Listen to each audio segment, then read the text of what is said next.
بسم اللہ الرحمن الرحیم، اللہ تبارک و تعالیٰ کے نام سے شروع جو بڑا مہربان اور نہایت رحم کرنے والا ہے۔ عز کی بنائی ہوئی اس کائنات کے اندر بہت سارے ایسے بادشاہ آئے جنہوں نے اللہ تبارک و تعالیٰ کے نظام کو بدلنے کی کوشش کی اور اللہ تبارک و تعالیٰ کی ذات کو چھوڑ کر خود خدا بن بیٹھے اور خدائی کا جھوٹا دعویٰ کر بیٹھے۔ خدائی کا جھوٹا دعویٰ کرنے والے بادشاہوں میں سے ایک بادشاہ ایسا بھی تھا کہ جس کو اللہ تبارک و تعالیٰ نے پوری روئے زمین کی بادشاہت عطا فرمائی تھی۔ اس کے باوجود اس بادشاہ نے نہ صرف خدائی کا جھوٹا دعویٰ کیا بلکہ یہ اس قدر سرکش اور نافرمان ہو گیا کہ اللہ تبارک و تعالیٰ کی ذات کو جنگ کے لیے للکارنے لگا اور معاذ اللہ تبارک و تعالیٰ کو جنگ کرنے کے لیے کہنے لگا۔ پیارے دوستو، آج کی اس ویڈیو میں ہم آپ کو بتائیں گے کہ اللہ تبارک و تعالیٰ کو جنگ کے لیے للکارنے والا بدبخت بادشاہ نمرود کون تھا، اور جب اس بدبخت بادشاہ نے اللہ تبارک و تعالیٰ کو جنگ کے لیے للکارا تو پھر اللہ تبارک و تعالیٰ نے کون سی حقیر مخلوق کے ذریعے اس کے ساتھ جنگ کی اور اس بدبخت بادشاہ کو ہلاک کر دیا اور پوری دنیا کے لیے عبرت کا نشان بنا دیا۔ پیارے دوستو، قرآن پاک کے اس عبرت ناک اور ایمان افروز واقعے کو سننے کے لیے آپ سے ہماری یہ گزارش ہے کہ ہماری اس ویڈیو کو اینڈ تک ضرور دیکھیے گا۔ پیارے دوستو، اس دنیا کی تاریخ میں 4 بادشاہ ایسے گزرے ہیں کہ جن کو اللہ تبارک و تعالیٰ نے پوری روئے زمین کی حکومت عطا فرمائی تھی۔ ان میں سے 2 بادشاہ مسلمان تھے اور 2 کافر۔ مسلمان بادشاہوں میں سے ایک کا نام حضرت ذوالقرنین علیہ السلام ہے اور دوسرے کا نام حضرت سلیمان علیہ السلام ہے کہ جن کو اللہ تبارک و تعالیٰ نے منصب نبوت پر فائز فرمایا تھا۔ اور کافر بادشاہوں میں سے ایک کا نام نمرود اور دوسرے کا نام بخت نصر تھا۔ پیارے دوستو، خدائی کا جھوٹا دعویٰ کرنے والا بادشاہ نمرود شہر بابل کا حاکم تھا۔ اس بادشاہ کا نام نمرود بن کنعان بن کوس بن سام بن نو تھا۔ پیارے دوستو، روایات میں آتا ہے کہ اللہ تبارک و تعالیٰ نے نمرود کو پوری روئے زمین پر حکومت عطا فرمائی تھی اور اس بادشاہ نے پوری روئے زمین پر 400 سال تک حکومت کی۔ یہ ایک جابر اور ظالم بادشاہ تھا اور اس کے دور کے اندر بت پرستی عام تھی۔ لوگ اللہ تبارک و تعالیٰ کی وحدانیت کو چھوڑ کر بتوں کی پوجا کیا کرتے اور نمرود کو اپنا خدا مانتے اور اس کی عبادت کیا کرتے۔ اس نمرودی دور کے اندر بت پرستی اس قدر عام تھی کہ تمام نمرودیوں نے اپنے خداؤں کے طور پر بہت سارے بت بنائے ہوئے تھے جن کی وہ لوگ پوجا کیا کرتے تھے۔ اس کے ساتھ ساتھ نمرود خود کو بھی خدا کہلواتا اور لوگوں کو اپنی پوجا کرنے کا حکم دیتا۔ اس قوم کی ہدایت کے لیے اللہ تبارک و تعالیٰ نے اپنے پیارے پیغمبر حضرت ابراہیم علیہ السلام کو مبعوث فرمایا۔ کفر و شرک اور بت پرستی کے اس دور کے اندر حضرت ابراہیم علیہ السلام وہ واحد شخص تھے جو اللہ تبارک و تعالیٰ کی وحدانیت پر ایمان رکھتے تھے اور بتوں کی بجائے اللہ تبارک و تعالیٰ کی عبادت کیا کرتے تھے۔ حضرت ابراہیم علیہ السلام نے جب اس قوم کو اللہ تبارک و تعالیٰ کی ذات کو چھوڑ کر بتوں کی پوجا کرتے ہوئے دیکھا تو حضرت ابراہیم علیہ السلام نے اس قوم کو ہدایت کی طرف بلایا اور بتوں کی پوجا کرنے کی بجائے اللہ تبارک و تعالیٰ کی عبادت کرنے کا حکم دیا۔ حضرت ابراہیم علیہ السلام نے اپنی قوم سے فرمایا کہ اللہ تبارک و تعالیٰ کی ذات ایک ہے اور ہمیں اسی کی عبادت کرنی چاہیے، لیکن یہ نمرودی قوم اپنے کفر و شرک سے باز نہ آئی اور اسی طرح بتوں کی پوجا کرتی رہی۔ ایک دن حضرت ابراہیم علیہ السلام نے اس قوم کے جھوٹے خداؤں کو اس قوم کے سامنے جھوٹا ثابت کرنے کا ارادہ کیا اور حضرت ابراہیم علیہ السلام اس مقام پر تشریف لے گئے جہاں ان کے وہ تمام بت پڑے ہوئے تھے کہ جن کی یہ لوگ پوجا کیا کرتے تھے۔ حضرت ابراہیم علیہ السلام جب اس قوم کے بت خانے میں پہنچے تو وہاں ان کے تمام بڑے بت پڑے ہوئے تھے۔ حضرت ابراہیم علیہ السلام نے ان کے تمام بتوں کو توڑ دیا اور تمام بتوں کو توڑنے کا الزام ان کے بڑے بت پر لگا دیا۔ اس کے بعد جب تمام نمرودی اپنے بت خانے میں واپس آئے تو انہوں نے اپنے بتوں کو ٹوٹا ہوا دیکھا۔ نمرودی قوم اس بات کو اچھی طرح جانتی تھی کہ ہمارے اندر صرف حضرت ابراہیم علیہ السلام ہی وہ واحد شخص ہیں جو بتوں کے خلاف باتیں کرتے ہیں اور بتوں کی بجائے اللہ تبارک و تعالیٰ کی عبادت کرنے کا حکم دیتے ہیں۔ لہذا جب نمرودیوں نے اپنے خداؤں کو ٹوٹا ہوا دیکھا تو وہ سمجھ گئے کہ یہ کام حضرت ابراہیم علیہ السلام کا ہے۔ چنانچہ تمام نمرودیوں نے حضرت ابراہیم علیہ السلام سے بدلہ لینے کے لیے حضرت ابراہیم علیہ السلام کو قتل کرنے کا منصوبہ بنا لیا۔ چنانچہ تمام نمرودی نمرود کے دربار میں حاضر ہوئے اور نمرود کو سارا واقعہ سنایا اور نمرود سے حضرت ابراہیم علیہ السلام کو سزا دینے کا کہا۔ اس طرح نمرود نے جب یہ بات سنی تو وہ آگ بگولا ہو گیا اور اس نے ایک مقام پر آگ جلانے کا حکم دیا۔ نمرود نے یہ حکم جاری کیا کہ ایک وسیع میدان کے اندر آگ جلائی جائے اور اس کے اندر حضرت ابراہیم علیہ السلام کو ڈال دیا جائے۔ چنانچہ نمرود کے حکم کے مطابق ایسا ہی کیا گیا۔ دور دراز سے بہت ساری لکڑیوں کو اکٹھا کیا گیا اور ایک وسیع میدان کے اندر جمع کیا گیا اور ان کے اندر آگ جلا دی گئی۔ حضرت ابراہیم علیہ السلام کو سزا دینے کے لیے جو آگ جلائی گئی تھی وہ اس قدر زیادہ تھی کہ اس کے شعلے آسمانوں کو چھو رہے تھے۔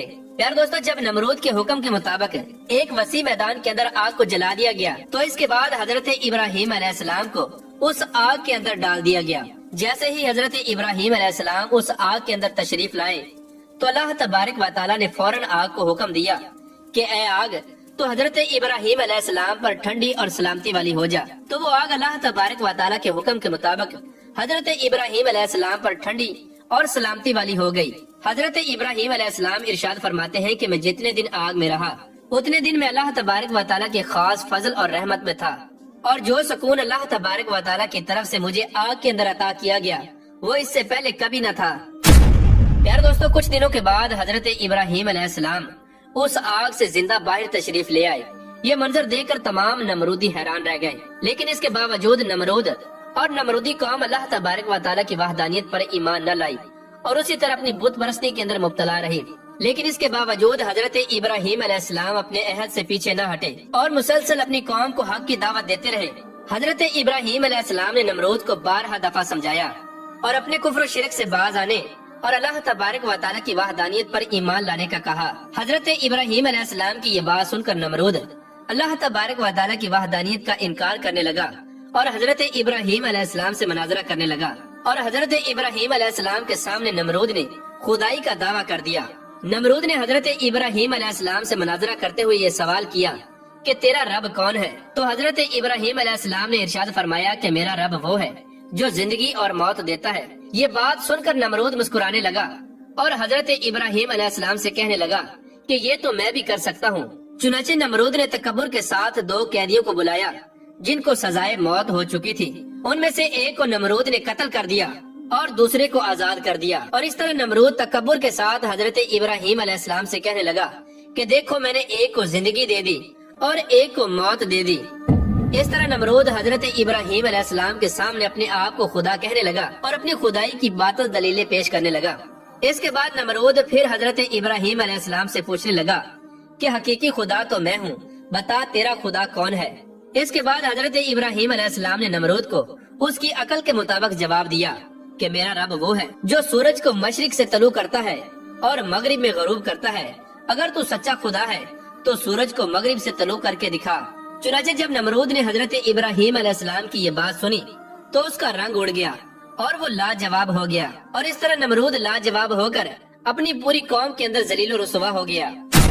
پیارے دوستو، اس کے بعد بھی کئی مرتبہ حضرت ابراہیم علیہ السلام نے نمرود کو اللہ تبارک و تعالیٰ کی وحدانیت کی طرف بلایا، لیکن نمرود اپنی سرکشی سے باز نہ آیا اور اسی طرح کفر و شرک کے اندر مبتلا رہا۔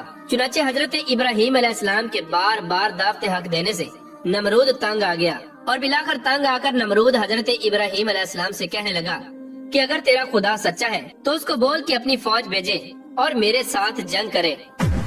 چنانچہ جیسے ہی نمرود نے حضرت ابراہیم علیہ السلام کے سامنے یہ بکواس کی تو فوراً حضرت جبرائیل علیہ السلام حضرت ابراہیم علیہ السلام کی بارگاہ میں حاضر ہوئے اور حضرت ابراہیم علیہ السلام سے کہنے لگے کہ اللہ تبارک و تعالیٰ کا لشکر جنگ کے لیے تیار ہے۔ حضرت جبرائیل علیہ السلام کی یہ بات سن کر حضرت ابراہیم علیہ السلام نمرود سے یہ کہنے لگے کہ اللہ تبارک و تعالیٰ کا لشکر جنگ کے لیے تیار ہے۔ چنانچہ حضرت ابراہیم علیہ السلام کی یہ بات سن کر نمرود حضرت ابراہیم علیہ السلام سے کہنے لگا کہ مجھے 3 دن کی مہلت دی جائے تاکہ میں اپنی جنگ کی تیاری کر سکوں۔